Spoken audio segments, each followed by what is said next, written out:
सबकी ओर से और मैं अपनी और मेरी पार्टी के सभी कार्यकर्ताओं की ओर से एक ऐसे व्यक्तित्व को, एक ऐसे कृतित्व को, एक ऐसे युवा नेता का अभिनंदन करता हूं जिस नेता की रग रग में खून बहता है किसान का और कृषि का और किसानों के मसीहा चौधरी चरण सिंह जी का, चौधरी अजीत सिंह जी का किसान।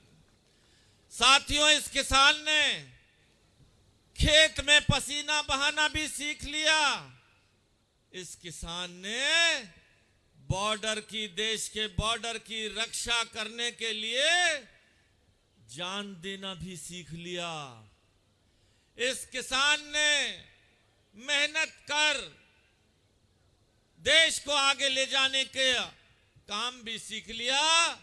साथियों, ये किसान गुणा भाग, पैसे के गुणा भाग में, उधर बैठ जाए, उधर कुछ नहीं है, बच्चे हैं, पानी की बात कर रहे हैं, पानी की बोतलें, बैठ जाओ, सभी लोग बैठ जाओ, कोई दिक्कत नहीं, सभी के पास पानी की बोतलें पहुंच जाएंगी, कोई दिक्कत नहीं।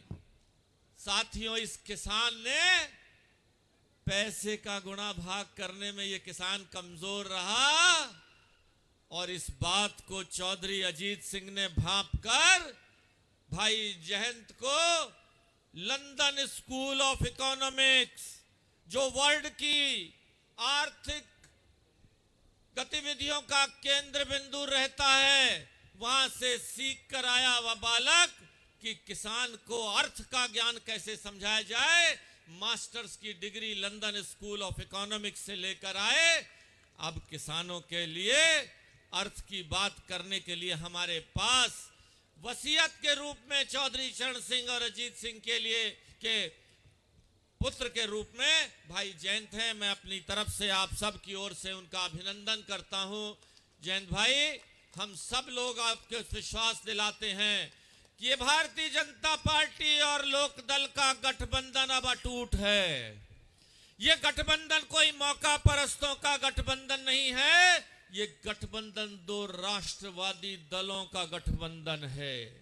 ये गठबंधन दो किसानों के ऐसे दलों का गठबंधन है जो किसान को आगे ले जाकर किसान की आमदनी दुगनी तिगनी कर कर आगे देश को आगे ले जाना चाहते हैं। ये लोकदल और बीजेपी का गठबंधन है। मैं अभिनंदन करता हूं। जैसे दो बिछड़े हुए भाई मिलते हैं ना, जब मैं नोएडा में आया था तो अजीत सिंह जी के परिवार से मेरा एक ऐसा संपर्क हुआ जो मैं अभी भाई जयंत भाई के साथ बैठकर साझा कर रहा था। और आज उसी कड़ी में जब मैं 41 साल पहले मेरे राजस्थान की माटी और मेरे गांव का नाम भी जाट बहरोड था, 80% उस गांव की आबादी जाट बिरादरी की थी।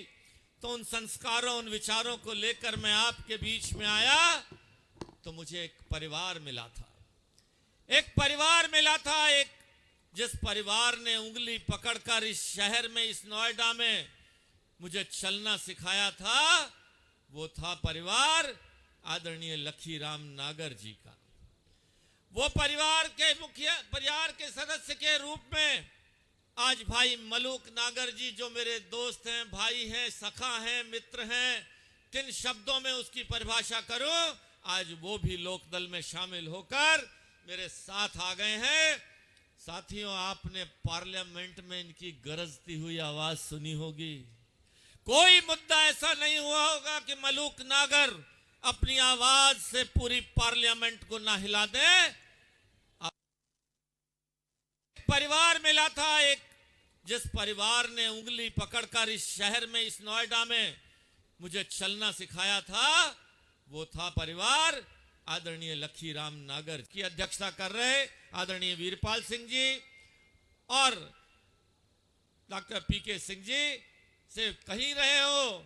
मुझे एक पारिवारिक भाव का, बड़े भाई का प्रेम उन्होंने हमेशा पिछले 15-20 वर्षों के इस सामाजिक राजनीतिक जीवन में दिया है। मैं अभिनंदन करता हूं आपका।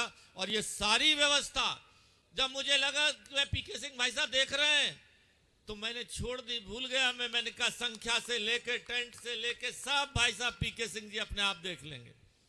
आदरणीय विजेंद्र सिंह जी, आदरणीय भाई अध्यक्ष भाई पंकज जी, आदरणीय भाई जनार्दन भाटी जी, हमारी बिटिया हेमा जी और हमारी पत्रकार बिटिया आदरणीय विधायक लक्ष्मी राज जी, बहन विधायक मीनाक्षी सिंह जी और यहीं की बेटी और जिला पंचायत की चेयरमैन बहन अंतुल जी, भाई अमित चौधरी जी, भाई अजीत दौला जी, दीपक दुलेहरा जी, राष्ट्रीय महासचिव भाई के शर्मा जी।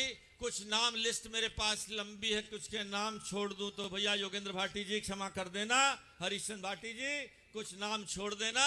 इंद्रवीर नागर वकील जी बैठे हैं, 40 साल इंद्रवीर भाटी जी बैठे हैं, 40 सालों से इनसे मेरा संबंध परिवार भाव से रहा है। पीछे के लोगों के नाम में क्षमा याचना करते हुए बस 3-4 मिनट में मैं अपनी बात कहूंगा। साथियों, गठबंधन अगर देश की जनता के समाज के लिए कामयाब नहीं है, अगर मतलब का नहीं है, तो ये इंसान है। ये इंसान क्या कहता है, होंगे तुम भगवान, होंगे तुम भगवान, मुझे क्या लेना है, मैं कोई सम्मान नहीं दे पाऊंगा।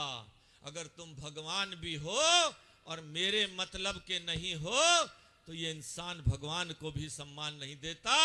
ये तो इंसान आज इस गठबंधन के माध्यम से देश की राजनीति में किसानों के मसीहा के रूप में ये इंसान, हमारी अपेक्षा ये है कि दोनों पार्टियां मिलकर देश के किसानों का जीवन स्तर उठाने का जो संकल्प प्रधानमंत्री नरेंद्र मोदी जी ने लिया है, चाहे वो किसान सम्मान निधि के माध्यम से हो, चाहे वो न्यूनतम कीमत की निर्धारण की बात हो, चाहे यूरिया के लिए जब लाठियां बजती थी नीम कोटेड यूरिया की बात हो, या ड्रोन के माध्यम से जब छिड़काव होता है हमारे किसानों को नुकसान होता था, और चाहे फसल बीमा योजना पहले होती थी कि 50% फसल अगर नुकसान हो जाए तो फसल बीमा मिलता था। हमारी सरकार ने कहा कि 33% फसल भी अगर खराब होगी तो भी बीमा मिलेगा। इथेनॉल, गन्ना किसान के कीमतों का भुगतान मैं मान लेता हूं कुछ पूरे नहीं भी हुए होंगे, लेकिन इथेनॉल के माध्यम से अब इथेनॉल की कीमत इतनी हो गई है कि किसान खाली चीनी पर नहीं, इथेनॉल पेट्रोल में भी मिलने की इजाजत और बढ़ा दी गई है। मेरे बुजुर्गों, ये दोनों पार्टियां मिलकर किसान का जीवन स्तर उठाएंगे, चौधरी चरण सिंह जी के सपनों को पूरा करेंगे। मैं इन्हीं विश्वास के साथ आपके चरणों में नमन करते हुए मोदी जी के हाथ मजबूत करेंगे, चरण सिंह जी के सपनों में रंग भरने का काम करेंगे। और एक एक लोकदल के गांव का इतिहास अच्छा है।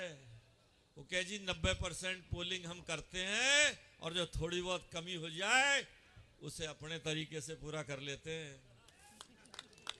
ये इतिहास है, इस इतिहास को खराब मत होने देना, यही मेरी प्रार्थना।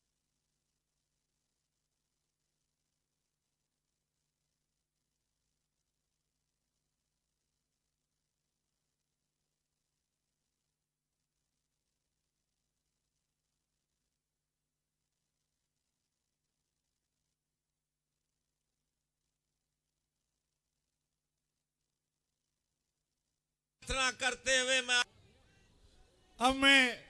जिनके लिए आप सुबह से बैठे हैं, हमारे नेता राष्ट्रीय अध्यक्ष राष्ट्रीय लोकदल चौधरी साहब से निवेदन करूंगा कि वो आए और हमारा मार्गदर्शन करें।